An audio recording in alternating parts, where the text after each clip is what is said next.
خدها مني وما تراجعش ورايا. انت مش لازم تبقى احسن واحد في مجالك علشان تعمل كورس اونلاين او تنتج كورس اونلاين تعلم الناس فيه. اتفرج على الفيديو ده وانا هثبت لك.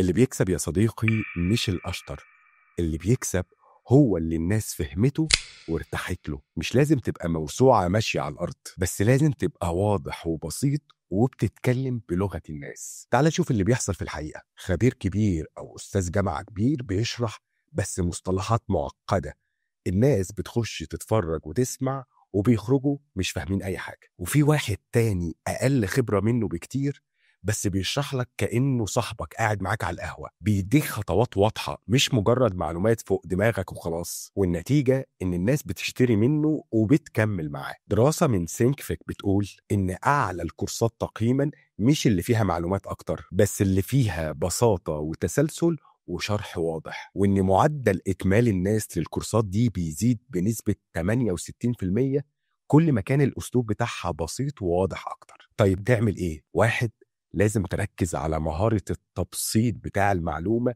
مش التعقيد. اتنين، لازم تكلم الناس بلغتهم مش بلغة الكتب. تلاتة، ابدأ من النقطة اللي هم محتاجين يفهموها دلوقتي. ودايما افتكر إن الوضوح هو اللي بيكسب دايما، مش التعقيد والكلكعة. قولي كده في الكومنتات، عمرك فكرت إنك تنتج أو تعمل كورس أونلاين؟ وكان عن إيه يا ترى؟ هستنى ردك. السلام عليكم.